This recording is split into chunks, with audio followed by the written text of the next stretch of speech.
계속해서 출애굽기 37장 공부하도록 하겠습니다.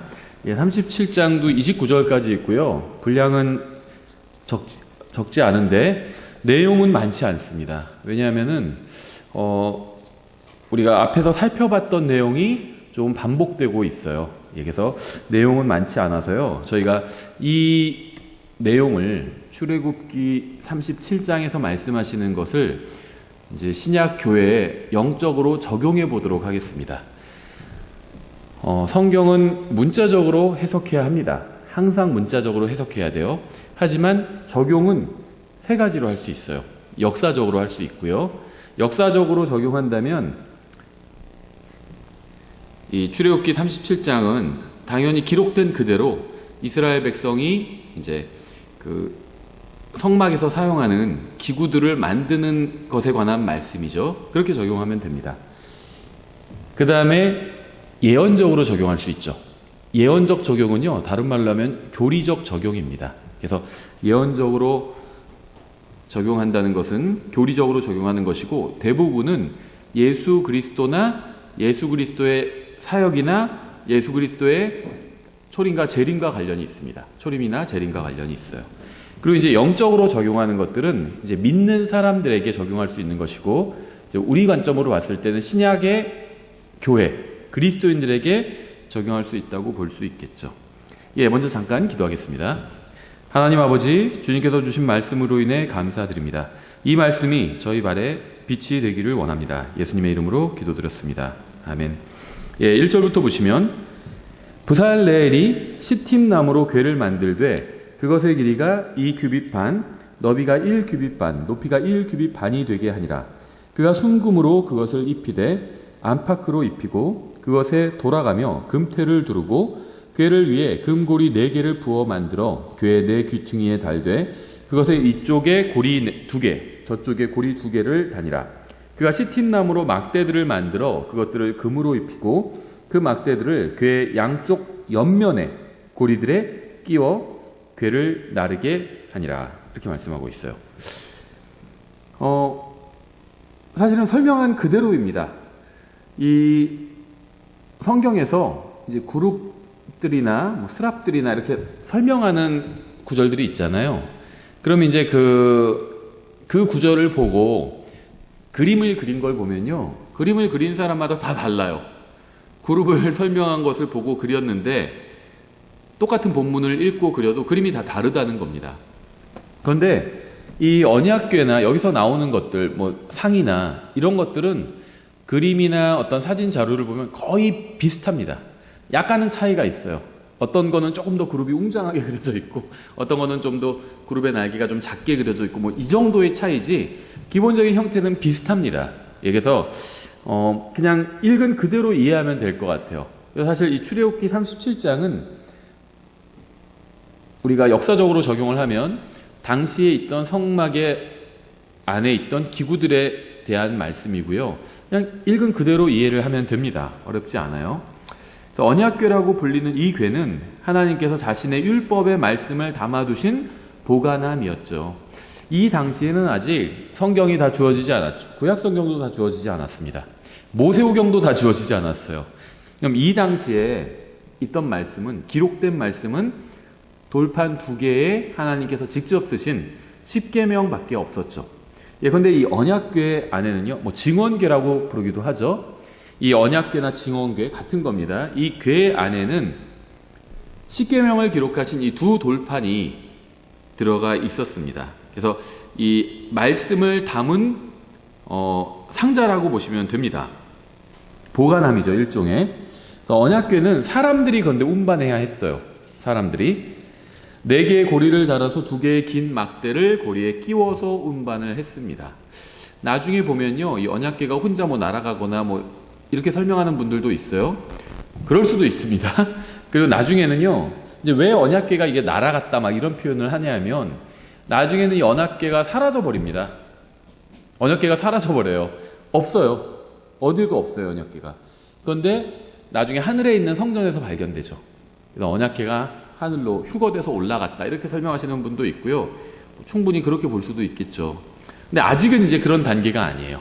그렇죠. 언약궤가 백성과 함께 있고 이제 이 언약궤를 직접 사람이 운반을 해야 했습니다. 여기서 말씀하는 이 언약궤에 관한 말씀은요, 복음 사역에 관한 굉장히 아름다운 모습을 보여줍니다. 그래서 제가 말씀드린 것처럼 영적으로 한번 적용을 해보도록 하겠습니다. 하나님께서는 자신의 말씀과 복음과 진리를 믿는 사람들이 들고 옮겨가도록 하셨습니다. 그래서 복음을 들고 산을 넘고 복음을 들고 먼 지역으로 가고 이렇게 하셨다는 겁니다. 그런데 이 자연 상태의 나무를 언약궤에 있는 고리에 끼울 수 없듯이 우리의 타고난 본성은 복음을 전하기에 적합하지 않습니다. 그래서 언약궤가 있고 그 안에 하나님의 말씀이 담겨 있잖아요. 그런데 이 언약궤에 옆에 4개의 고리가 있었죠. 그리고 기다란 막대기를 2개씩 껴서 4명이 이렇게 들고 갈 수 있었겠죠. 이 언약궤 자체를. 근데 우리가 영적으로 좀 적용해 본다면 이 언약궤를 들기 위해서 고리에 꼽은 막대기 있잖아요. 막대기를 2개를 꼽았죠, 양쪽으로. 이 막대기가 바로 신약의 그리스도인들, 아니면 하나님의 말씀을 전하는 사람들을 상징한다고 볼 수 있습니다. 우리가 지금 이 시대에 적용한다면 구원받은 모든 사람들을 상징한다고 볼 수가 있겠죠. 근데 이 막대기는요, 나무로 만들었어요. 나무로 만들었는데 이 나무를 아주 잘 다듬었죠. 그냥 생나무 잘라다가는 낄 수가 없어요, 그 고리에. 나무를 아주 잘 다듬어서 봉을 만들고 그것을 고리에 껴서 사람들이 들고 갔겠죠. 그래서 이 자연 그대로, 우리가 자연 그대로가 좋다, 자연 그대로 내버려라, 이런 얘기를 하잖아요. 근데 꼭 그런 건 아니에요. 자연 그대로가 좋은 것도 있고요. 우리가 사용하기 위해서 그것을 가공해야 되는 경우들도 있습니다.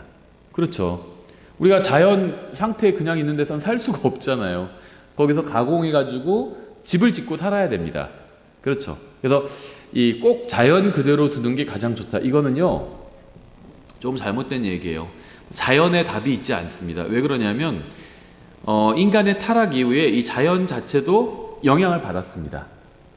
머더 네이처, 자연 자체도 다 영향을 받아서요, 신음하고 있어요. 그러니까 정상 상태가 아니라는 겁니다. 그래서 이거를 자연 그대로 내버려 두는 것, 자연주의만, 이런 게 꼭 좋은 것은 아니라는 겁니다. 그래서 하나님께서 특히 쓰실 땐요, 다듬어야 돼요. 이건요, 사람에 관해서 적용해봐도 진리입니다. 자연 그대로의 사람을 성경에서 뭐라고 부르고 있죠? 내추럴맨이라고 부르고 있죠. 이것은 본성에 속한 사람이고요. 성경에 의하면 거듭나지 않은 사람, 구원받지 않은 사람을 의미합니다. 자연 그대로의 사람, 좋은 사람이 아니에요. 하나님께서 다듬으셔야 됩니다. 성령님께서 들어오셔 낳아주셔야 되고요. 이거를 성경에서는 operation of God 또 이렇게 표현했어요. 성령님께서 수술을 하셔야 돼요. 하나님께서. 오퍼레이션이 작전, 수술, 활동 다 번역되죠. 우리 성경에서는 활동이라고 번역했어요. 잘못된 거 아니죠. 그렇게 번역될 수 있습니다. 충분히. 근데 오퍼레이션의 다른 의미는 수술도 되죠. 성령님께서 들어오셔서 하나님께서 수술하시는 거예요. 바꿔주셔야 된다는 겁니다. 자연 그대로의 상태로는 하나님의 일을 할 수 없다는 겁니다. 그래서 이 자연 그대로의 상태의 나무는 이 언약궤를 운반하는데 사용할 수가 없었어요. 이걸 아주 잘 다듬어서 그래야지 고리에 봉으로 만들어서 껴서 사용할 수가 있었다는 겁니다. 그래서 주님께로부터 지혜와 명철을 받은 현명한 장인들이 나무를 다듬어서 막대로 만들어서 고리에 끼워야 그제서 말씀을 담은 궤를 운반할 수 있는 봉이 될 수 있었던 거죠.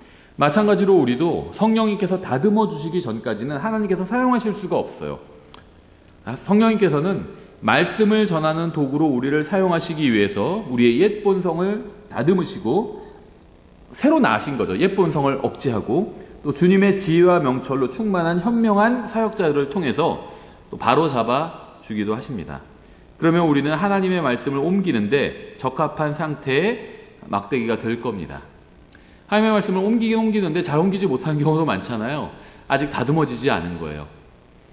근데 하나님의 성령님께서 우리를 다듬어 주시면요, 하나님의 말씀을 옮기는 적합한 막대기가 될 수 있다는 겁니다.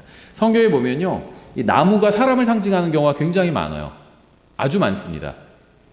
그리고 막대기도 사람을 상징하는 경우가 있습니다. 주님께서 사람의 막대기로 징계하실 때가 있죠. 그게 굉장히 어려워요. 그냥 상황이 어려워서 어려운 것도 물론 어렵겠지만 내가 싫어하는 사람을 통해서 어려움이 올 때가 있잖아요. 그게 제일 괴롭거든요. 하나님께서 그렇게 사람의 막대기를 쓰시는 겁니다. 그렇죠? 말씀을 담은 궤를 옮기는 막대기는 평범한 나무였지만 말씀을 옮기기에 적합하도록 다듬어지고 금으로 입혔습니다. 그렇죠? 주님께서는 평범한 나무를 가치 있는 물건으로 만들어 주셨던 거죠. 하나님께서는 구원받은 모든 사람을 복음 사역에 사용하기 위해서 단순히 다듬기만 하시는 것이 아니라 그 사람을 아름답고 가치 있게 만들어 주십니다. 누구 기준이냐면 하나님 기준으로 그렇게 만들어 주신다는 거죠. 또 주님께서 다듬으시고 만들어 주신 사람은 원래 타고난 것과는 비교할 수 없을 정도로 하나님 앞에서 가치 있는 사람이 됩니다. 하나님의 기준으로 봤을 때 그렇다는 거예요. 세상의 기준이 아니라. 우리가 봤을 때 너무나도 훌륭한 그리스도인이고 와, 저 사람은 정말 교회에 너무나도 도움이 되는 훌륭한 사람이다. 교회를 위해서 수고하는 사람이다. 우리는 이렇게 평가하는데 세상에서는 저 사람 뭐 별거 아닌 사람이야. 이렇게 평가할 수 있죠. 예. 세상이 보는 것과 하나님께서 보시는 게 다르죠. 모르겠어요. 제가 교회에서 얼마나 가치 있는 사람인지는 모르겠지만 그래도 세상에서보다는 나은 평가를 받겠죠. 세상에서는요, 성경 가르치는 목사들은 필요 없는 존재들이에요. 잉여인간. 그렇죠. 괜히 밥만 축내는 사람들 그렇게 보거든요. 세상에서는 의미 없는 사람이라고 봐요. 성경 가르치는 사람들을. 교회에서는 의미 있는 사람들이죠. 하나님께서 그렇게 만들어주신 겁니다. 또 우리는 말씀을 담은 궤를 옮기기 위해서 필요한 막대기가 하나가 아니라 두 개라는 사실을 주목해 볼 필요가 있어요. 주님의 말씀을 전하는 사역을 하기 위해서는요, 다른 사역자와 교제가 있어야 합니다. 우리 교회에 만약에 저 혼자만 있었다면 어땠을까요? 우리 교회는 지금 말씀의 사역자가 저밖에 없죠. 다른 분들이 더 나와야 돼요. 그러면 좋겠어요. 아직 저밖에 없어요. 그렇죠. 공식적인 말씀의 사역자는. 근데 저 혼자만, 그러면 유튜브나 이런 데는요, 제가 설교하고 성경 공부한 걸 다 지금 올리고 있습니다. 우리 교회 저 혼자만 있다면 어떨까요? 존속할 수가 없어요. 혼자서는. 막대기가 하나로는 들고 갈 수가 없습니다. 양쪽에 두 개를 껴서 들고 갔습니다. 여러 사람이. 협력이 필요하다는 겁니다. 다른 사역자가 있어야 된다는 거예요. 말씀의 사역을 하자. 우리 교회는요, 말씀의 사역은 저 혼자 하고 있지만 공식적인 말씀의 사역은 비공식적으로는 또 다 하고 있죠. 아는 사람들한테 복음도 전하고 그게 말씀의 사역이에요. 또 다른 사람들을 말씀으로 도와주기도 하고 다 말씀의 사역입니다. 공식적으로는 저밖에 없는 거죠. 목사의 사역을 하는 사람은. 근데 그 외에 다른 사역들을 하고 있어요. 교회를 돕는 사역들을 다 하고 있습니다. 혼자는 주님을 섬길 수가 없다는 거예요. 같이 섬겨야 됩니다. 같이. 어떤 사람도 절대적으로 독립적이진 않아요. 이 독립침례 교회라는 게 전 좋다고 생각합니다. 어떤 교단이나 어떤 다른 것에 이 세상 단체에 의존하지 않고 정말 오직 하나님의 말씀에만 의존해서 교회가 운영되는 거죠. 그런데 이 독립적이란 말이 다른 면으로는 또 그렇게 좋지 않아요. 주님께로부터 독립하면 안 됩니다. 주님께는 연합해야 돼요. 그렇죠. 의존해야 됩니다. 그래서 어떤 분은 독립침례교회라고 하지 말고 아예 의존침례교회라고 하자 막 이런 분도 있는데요. 주님께는 의존해야 돼요. 또 하나님의 말씀에는 의존해야 됩니다. 하나님의 말씀으로부터도 독립하면 안 돼요. 자기 멋대로 하는 사람들도 있어요. 독립침례교회라면서 기준도 없어요. 복음도 막 그냥 아무렇게나 전하고 왜 성경적인 복음을 전하지 않냐 그러면 왜 참견하냐 우리 독립침례교회인데 이렇게 얘기하는 사람들도 있습니다. 뭔가 대단히 착각하고 있는 거죠. 그래서 어떤 분이 이런 얘기를 하시더라고요. 독립침례교회란 말이 성경에 어디 있냐. 그러니까 왜 독립침례교회를 참견하냐 이렇게 얘기하니까 독립침례교회를 참견하면 안 된다는 말을 보여달라고. 그런 말 없죠 성경에. 그리스도 안에서 다 하나예요. 우리가 교회는 지역마다 다르게 모이지만 구원받은 모든 사람은 그리스도 안에서 하나잖아요. 잘못하면 지적할 수 있어요. 성경을 통해서. 그렇죠. 성경이 이렇게 돼 있는데 왜 너희들은 그렇게 합니까? 형제요. 지적할 수 있는 거죠. 잘못된 게 아니에요. 모든 사람은 서로에게 어느 정도는 의존적입니다. 그래서 말씀대로 주님을 섬기는 모든 사람은 다 하나로 연합해 있어요. 세상에 복음을 전하는 주님의 진정한 사역자들은 서로 하나로 연결되어 있고요. 그러한 사실을 잘 알고 있습니다. 저는 저와 한 번도 교회를 같이 다녀본 사람이 없는 사람에게 성경을 배웠거든요. 미국에 있는 성경 교사 몇 분에게 성경을 배웠어요. 그 다음에 어떤 그 성경 강의에 올려놓은 거, 인터넷에 올려놓은 거 이런 걸 듣고 성경을 배웠습니다. 그럼 제가 그 사람과 같은 교회에 다닌 적은 없지만 하나로 연합되어 있는 거예요. 같은 교리, 같은 말씀을 전하고 있으니까. 그렇죠. 이 막대기의 위치도 주목해 볼 만합니다. 아까 막대기를 옆에 이 언약궤는요 기본적으로 직사각형 박스예요. 그렇죠. 이 고리가 위나 아래에 달려 있는 게 아니라 옆에 달려 있었어요. 막대기를 옆으로 딱 꼈던 거죠. 성막 뭐 이런 걸로 검색해 보시면 책들 나오는데 그런 책 보면 다 그림이 어느 정도 맞게 고증을 잘 해놨습니다.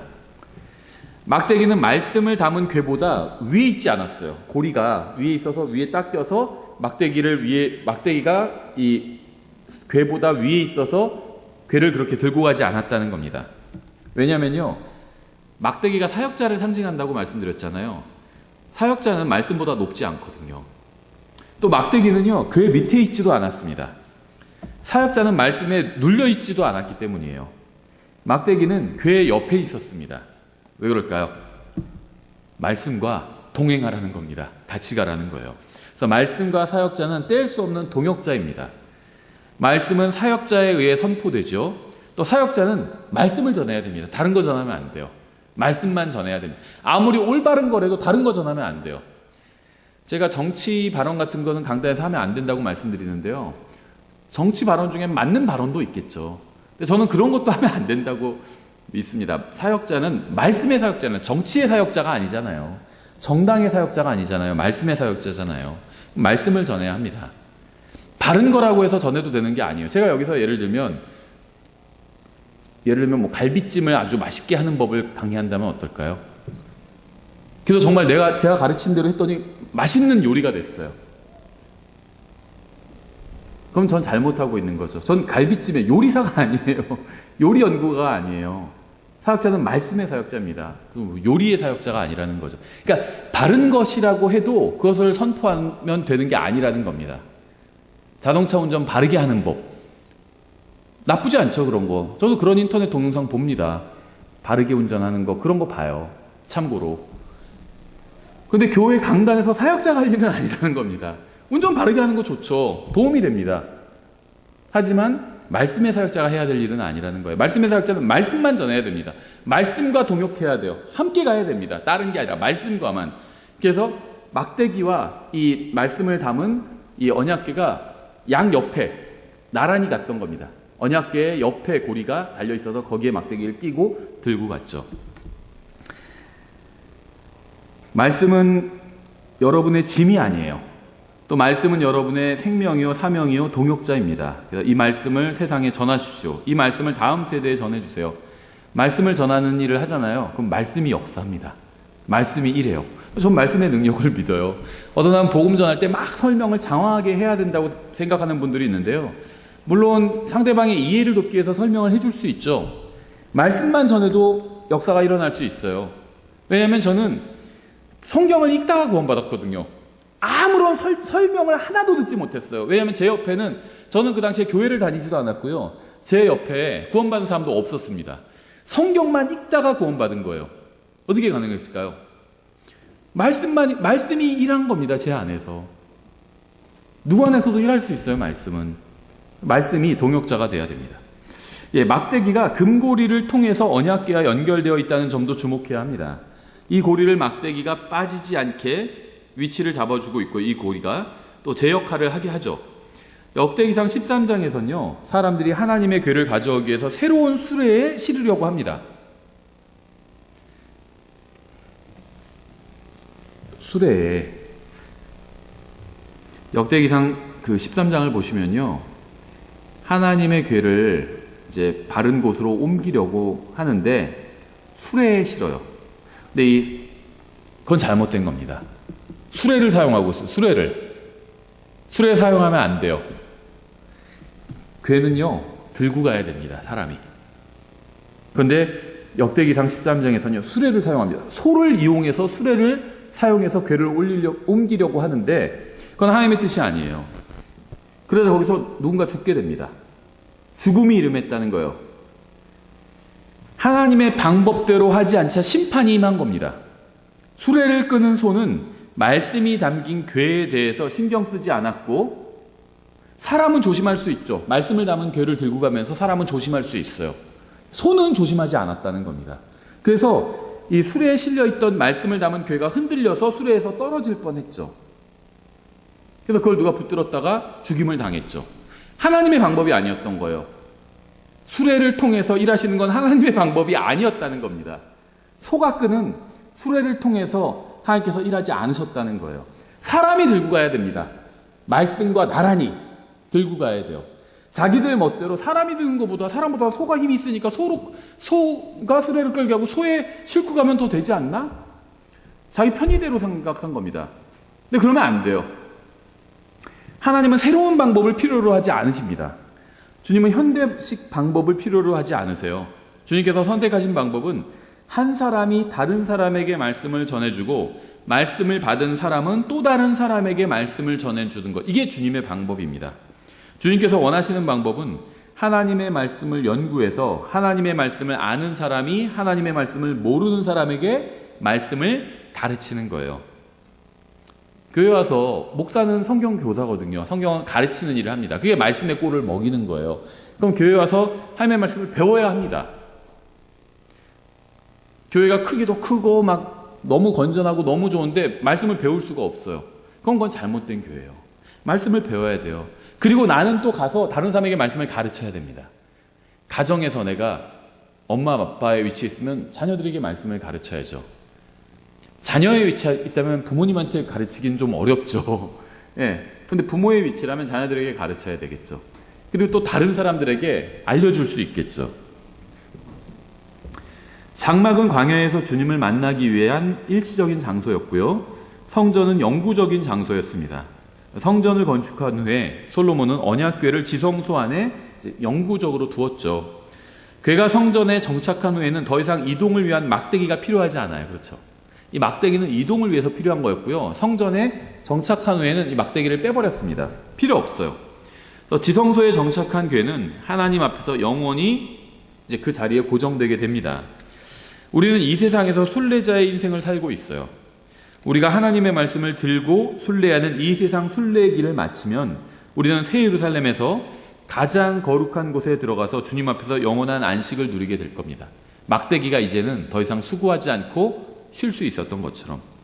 그때에는 우리의 모든 수고가 끝날 것이고요.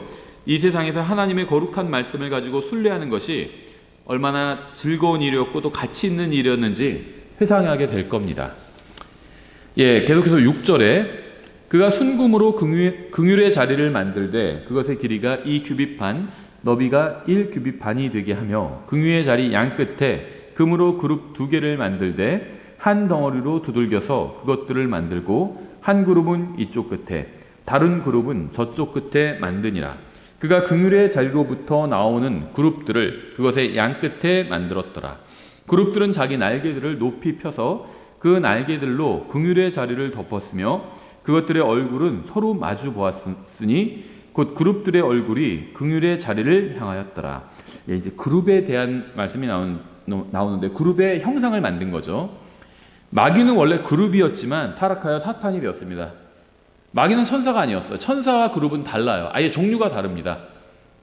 그렇죠? 마귀는 천사가 아니었고요. 그룹이었습니다. 그러니까 이 그룹은요. 우리가 100% 정확히 알 수는 없지만 천사보다는 더 높은 존재였던 것으로 보입니다. 아주 특별한 존재예요. 천사들은 굉장히 수가 많아요. 성경에 보면. 그룹은 수가 정해져 있는 것으로 보입니다. 많지 않아요. 성경에 나오는 그룹은. 이 루시퍼까지 포함해서 5으로 보입니다. 그렇죠? 어떤 사람은요, 또 이 카톨릭 쪽에서 나온 이야기인 것 같은데 마귀가 타락하기 전에는 루시에일이었다가 이름이 타락하고 나서 루시퍼가 되었다. 이런 얘기하는 사람도 있는데 전혀 성경에 근거하지 않은 겁니다. 마귀는 원래 루시퍼였어요. 루시에일이었다가 변한 게 아닙니다. 그런 건 없어요. 마귀는 덮는 그룹이었습니다. 본문의 그룹도 긍휼의 자리를 덮는 역할을 하죠. 루시퍼는 영광 중에 계신 전능하신 하나님께 경배드리기를 거부했습니다. 교만으로 인해서 자기가 높아졌죠. 그는 주님의 영광과 은혜와 의와 진리와 사랑과 선하심을 보고도 주님을 거부했던 겁니다. 그래서 결국 그는 하나님의 왕자를 덮는 자리에서 쫓겨나 버렸죠. 우리는 주님을 따르면서 섬기도록 부르심을 받았습니다. 만일 우리가 교만해지고 스스로를 높인다면 우리는 주님을 섬기지 못할 겁니다. 우리는 헛된 생각과 세상에서 높임을 받으려는 야망을 버려야 되고요. 특히 사역자들 주님의 진리와 사랑과 말씀으로 만족하는 법을 배워야 합니다. 예, 계속해서 10절. 그가 또 시팀 나무로 상을 만들되 그것의 길이가 2규빗, 너비가 1규빗, 높이가 1규빗 반이 되게 하며 순금으로 그것을 입히고 거기에 돌아가며 금태를 두르고 또 거기에 돌아가며 손바닥 너비만한 턱을 만들고 그것의 턱에 돌아가며 금태를 두르고 상을 위해 금고리 4개를 부어 만들어 상의 4발에 있는 4귀퉁이에 달되 그 고리들이 턱의 맞은편에 있어서 상을 나르는 막대들을 놓을 자리가 되게 하니라. 또 그가 시팀나무로 막대들을 만들고 그것들을 금으로 입혀 상을 나르게 하니라. 그가 상 위의 기구들 곧 상의 접시들과 숟가락들과 대접들과 덮는 덮개들을 순금으로 만들었더라. 예, 계속해서 성막에 들어가는 기구에 대한 설명이 나오는데요. 어떤 기구는 다른 기구보다 더 중요해 보이기도 하죠. 또 뭐 역할이 다르기도 합니다. 하지만 주님께서 모든 기구를 순금으로 장식하도록 하셨습니다. 그래서 이러한 기구들은 모두 쓰임이 다르지만 모두 주님 앞에서 아름답고 가치가 있는 그런 것들이었죠. 마찬가지로 구원받은 모든 사람이 다 같지는 않습니다. 생긴 것도 다르고 나이도 다르고 하는 일도 다릅니다. 하지만 구원받은 모든 사람은 예수 그리스도의 피로 씻겼고 또 그 피로 덮였죠. 그래서 구원받은 모든 사람은 하나님 앞에서 소중하고 가치 있는 존재가 되었습니다. 하나님께서 우리를 빚으실수록 우리는 더욱더 빛나게 되는 거죠.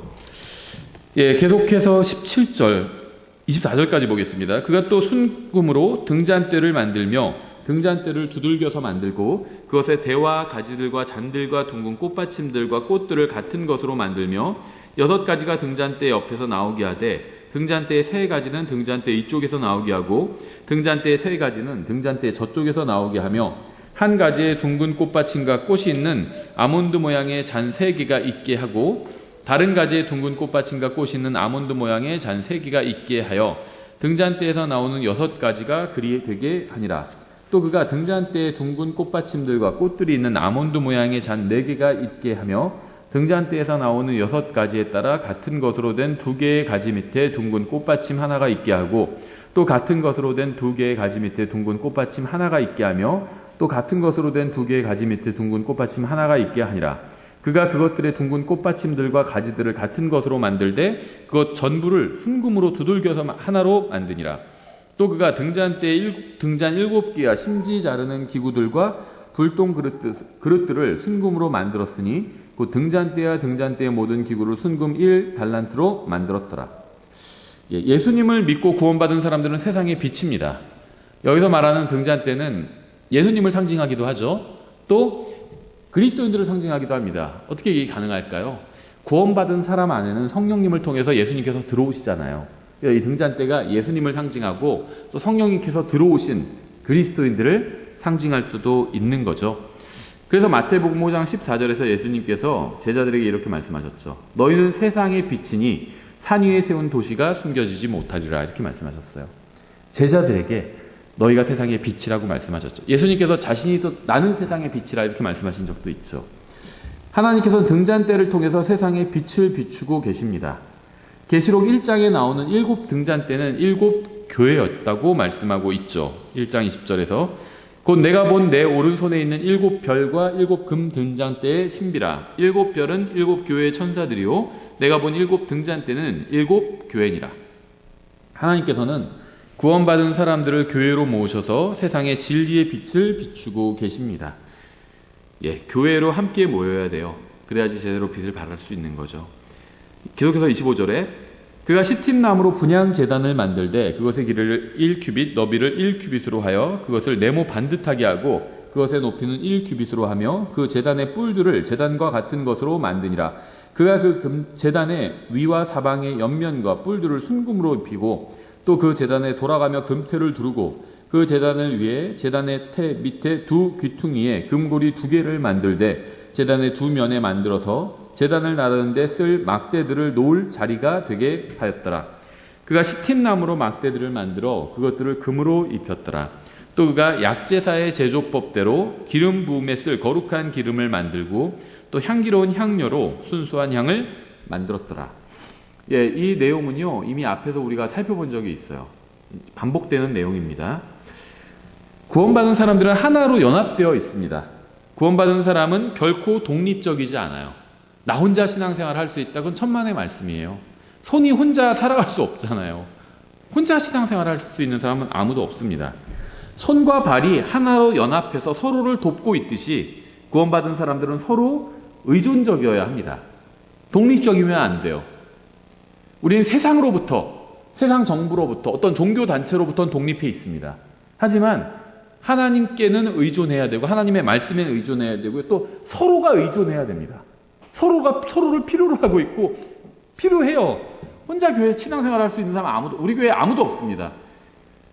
독립침례교 어떤 교회에도요, 혼자 신앙생활을 할 수 있는 사람은 아무도 없어요.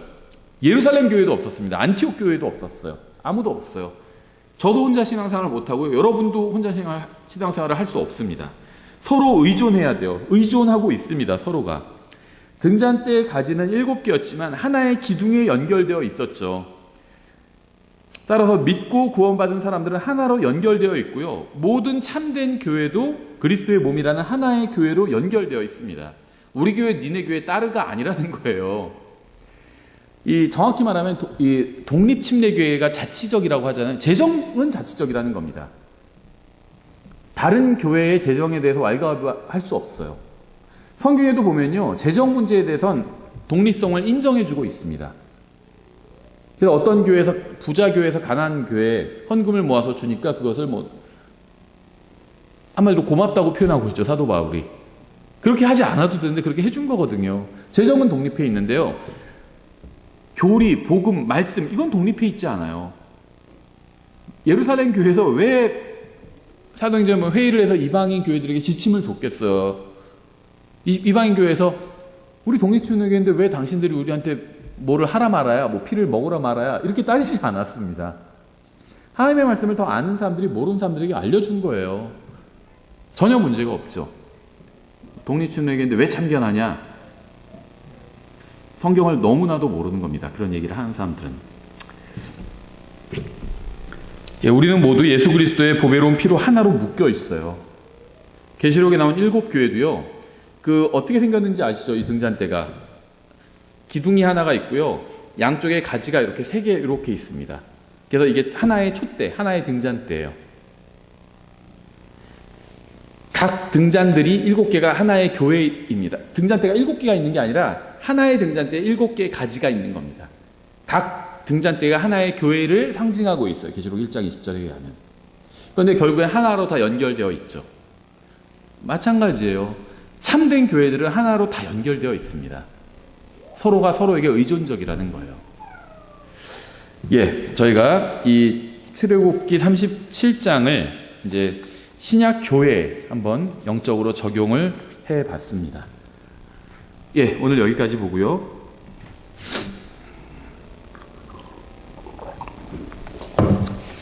지금 찬송